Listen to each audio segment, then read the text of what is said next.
Hello and welcome to another episode of Minus 4 Points. This is the Game Week 14 preview video. Now, last week for me was a disaster. I had a bad week. I've been having a few bad weeks lately. So this channel's almost becoming a how not to play FPL. So if this is how you want to watch these videos from now on, we can go that direction, people. We can go how not to play FPL, at least for this week, especially when we review last week. It can definitely be a how not to play FPL this week video, but Christmas is coming, December is coming. There's lots of game weeks in December, there's chance for redemption. My rank has slipped so low that it's underground, it's halfway towards the center of the earth. That's how low my rank has fallen. However, December offers lots of game weeks, chances to redeem myself. The road to recovery starts now, and as you can tell from my background, it's Christmas. Christmas is coming. The festive season is here. It's a season of cheer. It's a season of stop doing -4 transfers every week, Amrit. Last week I said I wouldn't do a -4 transfer unless some injuries or something happened. If you follow me on Twitter at -4 points, you will have seen that I did do another transfer. I took a -4. And surprise, surprise, it didn't work again. So, let's take a look on this episode of How Not to Play FPL at how I did last week in Game Week 13. Okay, so this shambles that you can see on screen of a team is how I did in Game Week 13. I did 2 transfers. I said I wouldn't in last week's video, and to everybody I was having chat to that I was talking on Twitter, I was talking on my Instagram at -4 points. I was telling everyone, you know, I'm not going to do a -4. I'm sick of taking -4 transfers. I plan to just do James for Diaz, and Diaz got 2 points, James got 1, not great, but going forward, I'm happy to have James over Diaz because Diaz is getting dropped a little bit more. James is looking amazing, so going forward, I was happy with that transfer. James to Diaz, happy with that one. However, before the game, on the day before the deadline, Alan, who was on my bench, so I had Chilwell in my team as well, and I was thinking I'll just keep Chilwell, even though he's injured, I'll keep him for another week and not take a -4 and then take Chilwell out the following week. However, Alan then got injured before and looked like he wasn't going to play. He did play after all, he did come in with 2 points, so I shouldn't have done this, but I thought, well, if Alan's got injured, if Livramento's got Liverpool, I've got no one coming off the bench for Chilwell. So surely I should do a -4 for Chilwell, get Alonso in. Alonso's attacking, Alonso will definitely play. He could even get a return if it's 2 clean sheets because Man United are all over the place. James and Alonso, 2 clean sheets? Oh, no brainer, -4. Did a -4, failed. I'm going to stop doing -4s. It's the festive season. My gift to myself this year needs to be no more -4s. I'm going to really try and stick to that, at least for the festive season. Let these decorations be a reminder to myself, no more -4s. That's your gift to yourself, the -4 gift this year. So last week, Sanchez in goal, happy with that, 8. Trent, 9. Trent delivering more than Salah again. Really making us think, should we be captaining Trent now and not Salah? But James and Alonso, very disappointing, 1 and 2, after Chelsea gave a stupid goal away. Jorginho with a very rare mistake, giving the ball away, giving Manchester United a goal and losing 2 clean sheets. Gutted. Salah, okay. Smith Rowe, bad. Gallagher, bad. Allen, bad. Rafinha, bad. Come on, guys. Midfield, just terrible. And then up front, this is where the real pain happened on Sunday. So on Saturday, I had a bad day.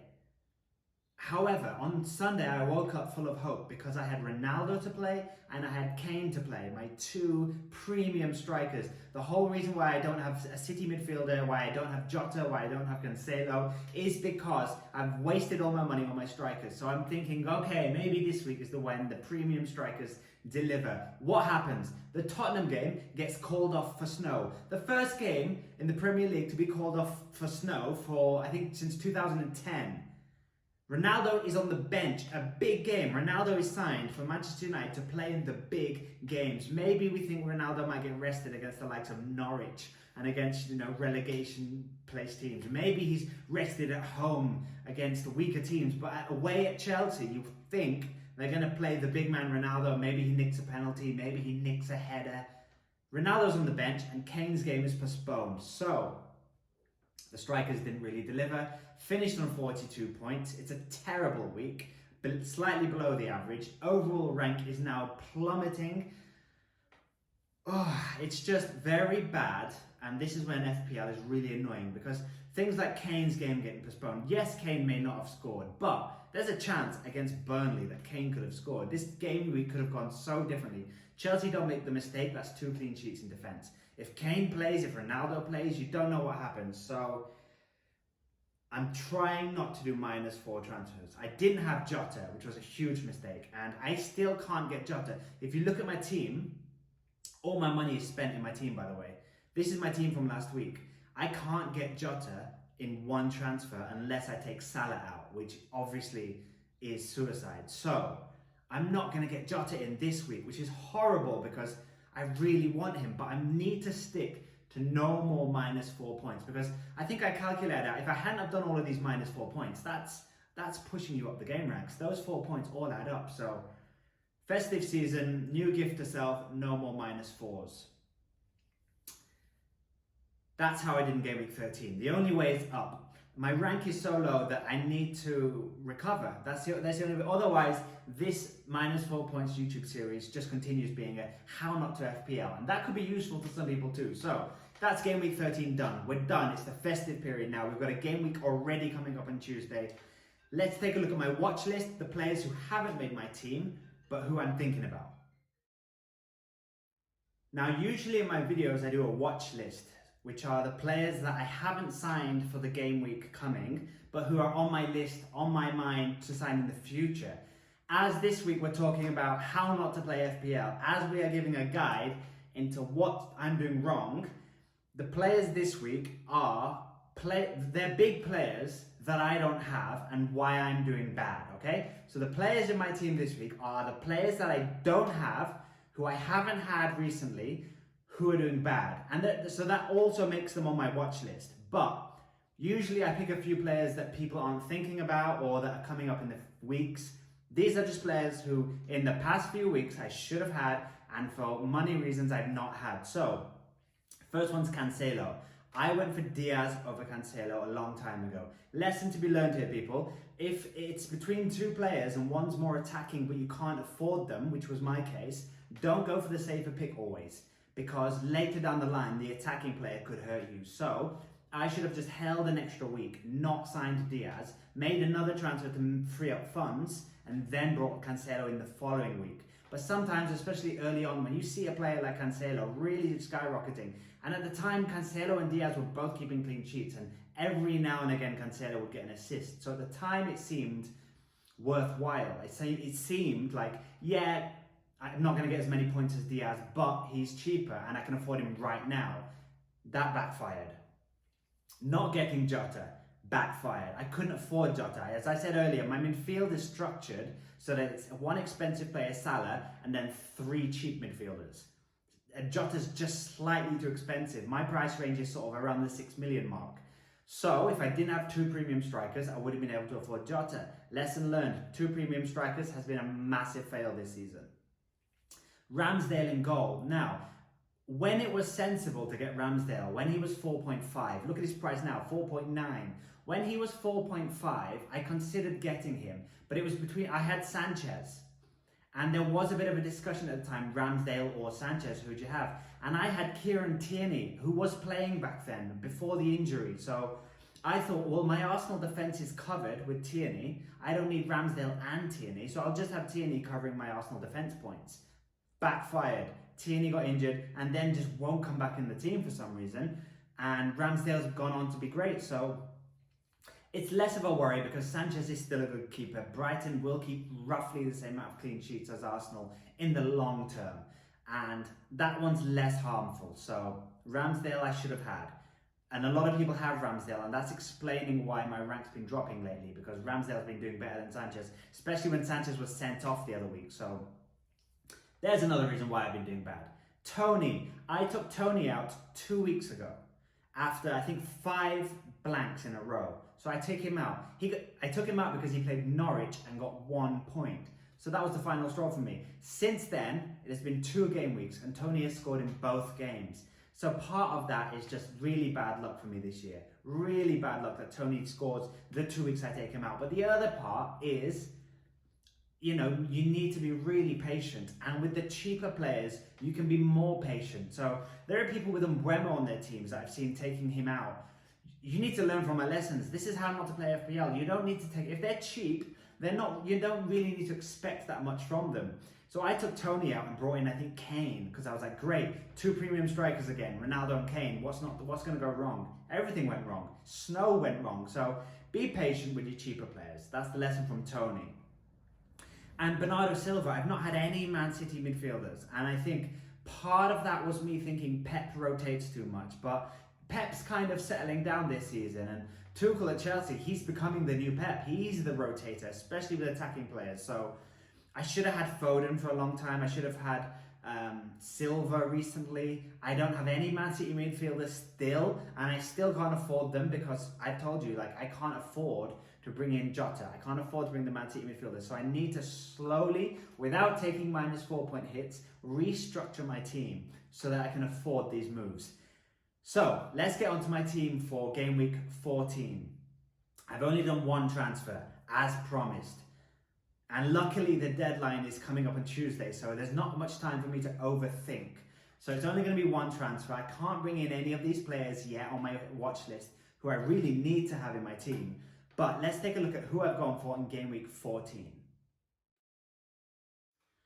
So this is the beginning of the recovery. This is the team for game week 14. There's still a lot of the season left. We can pull this back. We've got a horrible overall rank, but the only way is up. There is a little bit of a way down. But let's focus on the up. It's the festive season. We've got decorations around us. We're giving the gift to ourselves this year. No more -4 points. Sanchez in goal. Okay with that. West Ham away. The other option that people have is Ramsdale, but Ramsdale's got a tricky fixture in Man United away. Man United, who did show a little bit of promise last week, going to have the new manager for that week, so I don't mind not having Ramsdale this week.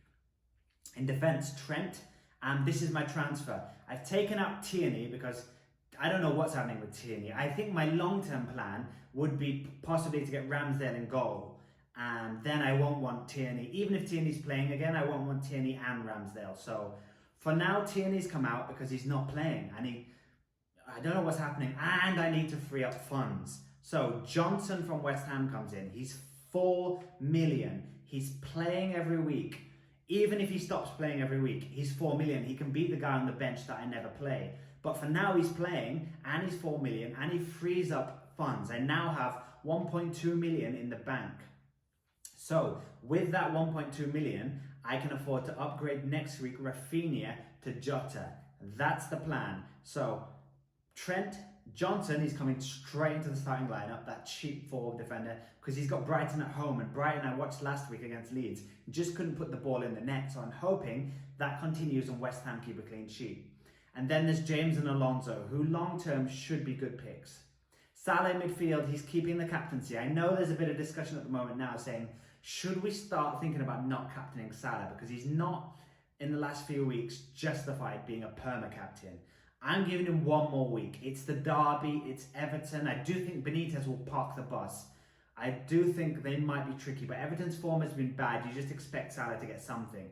But that's a reason why I've not rushed to bring in Jota. Number 1, because I can't afford him without taking a -4. But number 2, I do think Everton away is not necessarily guaranteed for Jota to get, say, 2 goals. If Jota gets 1 goal, it's probably not justifying the -4. So for now, Salah captain, even though I'm not expecting a lot. Gallagher, Smith Rowe, Rafinha, tricky games. I mean, Gallagher and Smith Rowe both away games. There's a lot of away games in my team this week, which does worry me. If you look at my team, there's just a lot of away games, and then my premium strikers have home games. But my premium strikers I'm not that confident about anyway. So this week might not be the best week. However, I can't try to rectify that. I can't do -4. I can't do -8 because it's the festive season, and that's the gift to myself. So Gallagher, Smith Rowe, and Rafinha. Maybe Rafinha does something on his last week for me because Rafinha's got really tricky fixtures coming up. So Rafinha to Jota, I'm looking forward to doing that next week. And then up front, Ronaldo at home. Ronaldo was rested against Chelsea, so I'm hoping Ronaldo comes in against Arsenal. New manager, comes in with a point to prove. Hoping for something from Ronaldo. And Kane, Brentford at home. Spurs have had a rest now because their game got postponed. Kane should be a little bit more fit. He should be more confident. I don't know what to expect from Kane. If all goes well, I'm thinking of captaining Kane next week because they have Norwich. But we'll see how he does against Brentford. Brentford is his kind of trial match. If he does really bad and looks off the pace, he might even get transferred out the game after Norwich. So Ronaldo and Kane up front. The bench is the same. I don't like the look of the bench, so hoping everyone in the starting 11 plays. Let's see how they do. I've got money in the bank finally. Jota's coming in next week. Only done one transfer, not taking a -4. Let me know in the comments what you think. Let me know on Twitter and Instagram what you think, what you're doing with your teams. And good luck with your game week 14s, everyone. No -4 point hits. That's what we're doing.